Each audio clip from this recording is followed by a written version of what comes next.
नहमदुहु व नुसल्ली अला रसूलिहिल करीम। अऊज़ु बिल्लाहि मिनश शैतानिर रजीम। बिस्मिल्लाहिर रहमानिर रहीम। या अय्युहल्लज़ीना आमनू उज़्कुरुल्लाह ज़िक्रन कसीरा वसब्बिहूहु बुक्रतन व असीला। आमन्तु बिल्लाह सदक़ल्लाहु मौलानाल अज़ीम व बल्लगना रसूलुहुन नबियुल करीम। दुरूद शरीफ अल्लाहुम्मा सल्लि अला सय्यिदिना मौलाना मुहम्मद मुबारक वसल्लम। कलमा शरीफ का जिक्र कीजिए, ला इलाहा इल्लल्लाह मुहम्मदुर रसूलुल्लाह सल्लल्लाहु अलैहि वसल्लम।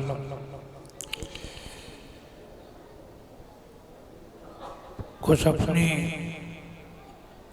बीमारी और रोज़े की कमज़ोरी और बुढ़ापे की दस्तअंदाज़ी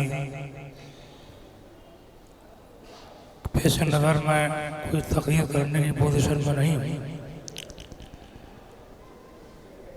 मगर ये हमारे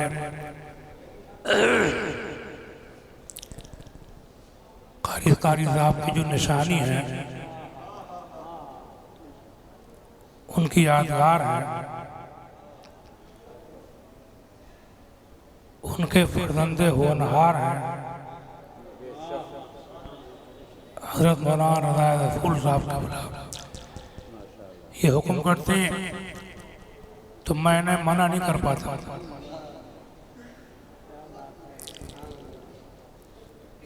और ये इनको जो मुझसे मोहब्बत है इन्हें विरसे में मिली है।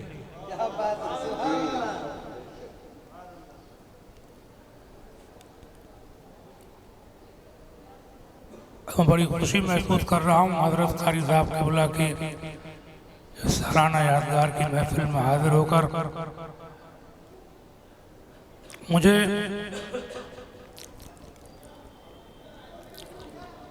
एक ज़माना पहले का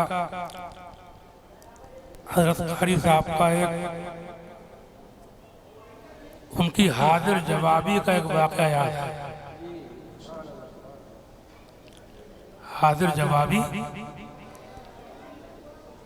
ये भी एक बड़ा कमाल होता है। मेरे ख्याल में 1984-83 की बात है।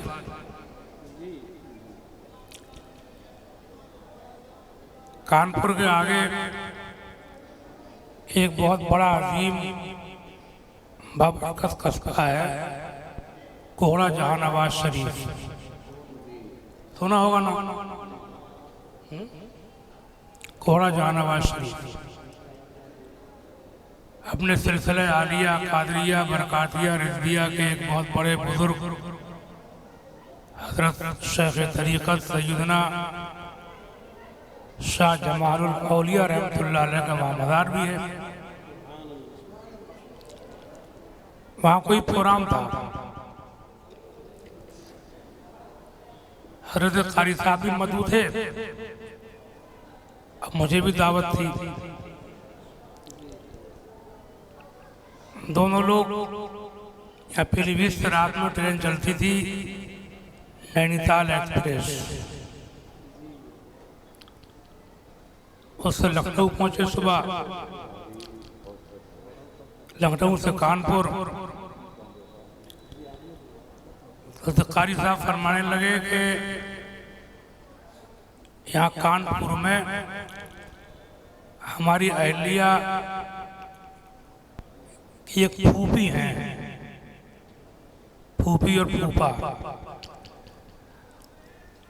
उनका बड़ा इश्तिहार है, बड़ी शिकायत है कि आप आते नहीं हैं। तो मैं चाहता हूँ कि आज बोले उनके।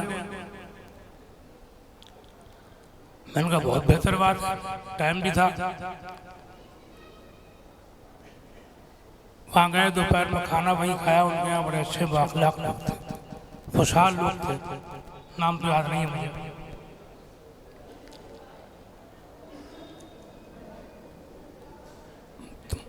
बातचीत के दौरान वो फरमाने लगे कि हमारी मस्जिद में आपकी इमाम साहब बहुत अच्छे आए हैं।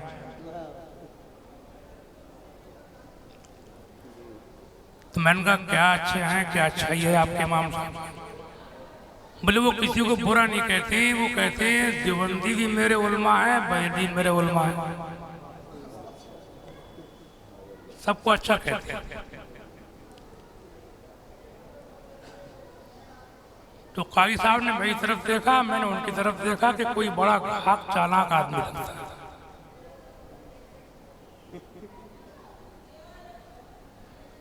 हम लोगों को पहुंचना था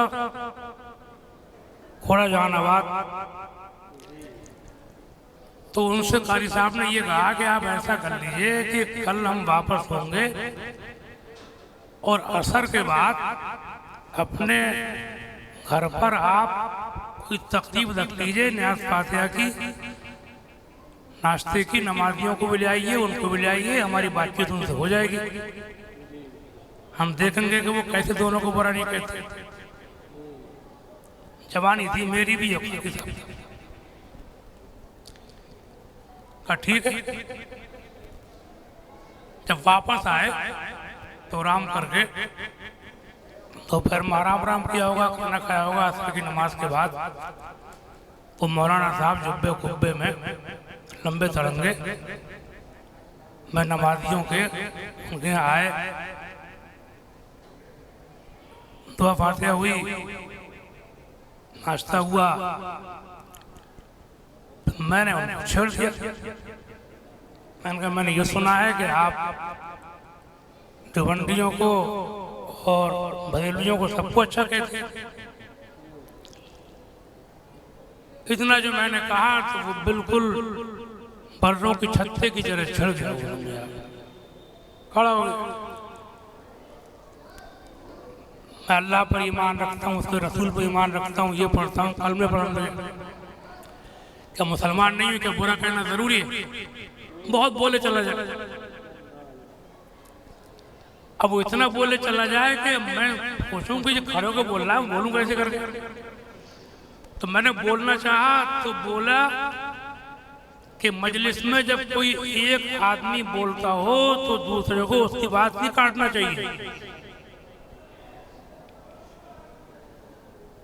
अब कारी साहब खड़े हुए, मुझसे बोला कि मजलिस में एक आदमी बोलता हो तो ये आदाब मजलिस के खिलाफ है कि उसकी बात को कतई किया जाए, आप खामोश रहिए। तो कारी साहब खड़े हुए, उनकी हाजिर जवाबी मुझे आज तक याद है। असल में बात भी आदमी को याद वही रहती है जो उसको अच्छी लगती है। दो बातें याद रहती हैं, एक वो जो आपको बहुत बुरी लगेगी वो भी आप नहीं भूलेंगे, और जो बहुत अच्छी लगेगी वो भी याद रहेगी। कारी साहब बड़ी तेजी के साथ खड़े हुए, अब बोले ये भी आदाब मजलिस के खिलाफ है कि मजलिस में कई लोग बैठे हों और एक ही बोलता रहे।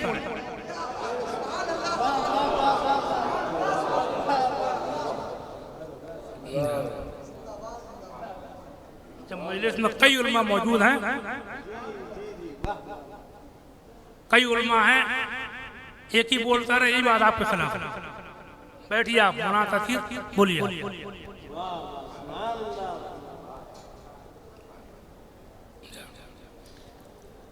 बैठ गया। फिर मैंने कहा कि भाई ये तो नहीं चलेगी कि आप किसी को बुरा ना कहें, एक को तो आपको बुरा कहना ही पड़ेगा।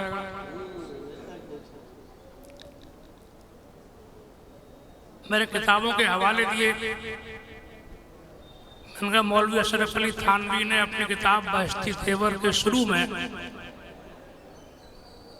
जो शिर्क कुफर के बातें लिखी हैं कि शिर्क कुफर क्या क्या है, तो उसमें उन्होंने अब्दुल नबी नाम रखने को शिर्क लिखा है। अब्दुल नबी, पीर बख्श, नबी बख्श, सेहरा बांधने तक को कुफर में शुमार करा दिया है। और हम लोग इसको जायज़ कहते हैं। अब्दुल नबी नाम भी जायज़ है, पीर बख्श भी जायज़ है, नबी बख्श भी जायज़ है, चेहरा बांधना भी जायज़ है। अब वो इसको शिरक कर रहे हैं, हम लोग हो गए मुशरिक बरेलवी। अब आप ये बताइए कि आप हमें मुशरिक मान रहे हैं या अशरफ अली थानवी को गलत कह रहे हैं?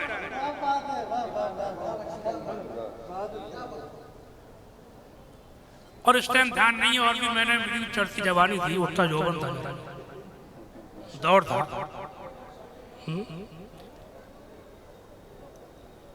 5-10 मिनट की लंबी पूरी तकरीर सजी बनी मैंने जो की है खड़े होकर के, तो अब उसके साथ पसीने छूट गए और खड़े उठा और उठ करके अपने चल दिए, मुझे ट्यूशन पढ़ाना, मुझे ट्यूशन पढ़ाना, मुझे ट्यूशन पढ़ाना। पता नहीं क्या कारी साहब ने दामन पकड़ खींच लिया उसका, बैठो बैठो बैठो, मैं दुकान नहीं। फिर उसके बाद में कारी साहब की सदाई थी, रास्ता हुआ, मेरी बातचीत हुई थी, बताया था कि उसको वहां से हटवा दिया गया।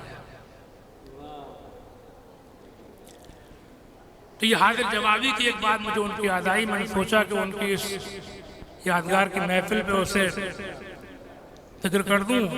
और सही बात यह है कि मैं कोई तकीर की निया, बल्कि इनकी मोहब्बत है, मोहब्बत का जवाब मोहब्बत से देने को आया। कुरान शरीफ की आयत करीमा तिलावत की है, इसका सिर्फ तर्जुमा सुन लीजिए। इफ्तार का वक्त है और मेरा मामूल है कि असर से मगरिब तक है ये वक्त जो है वो जिक्र में गुजारता हूँ। जिक्र में अल्लाह कबूल फरमाए। या अय्युहल्लज़ीना आमनू ज़कुरुल्लाह ज़िक्रन कसीरा, ईमान वालो अल्लाह का जिक्र करो बहुत ज्यादा। किसका जिक्र करो? कितना? फसब्बिहू बुकरतन व असीला, और उसकी पाकी बोलो सुबह शाम हर बार।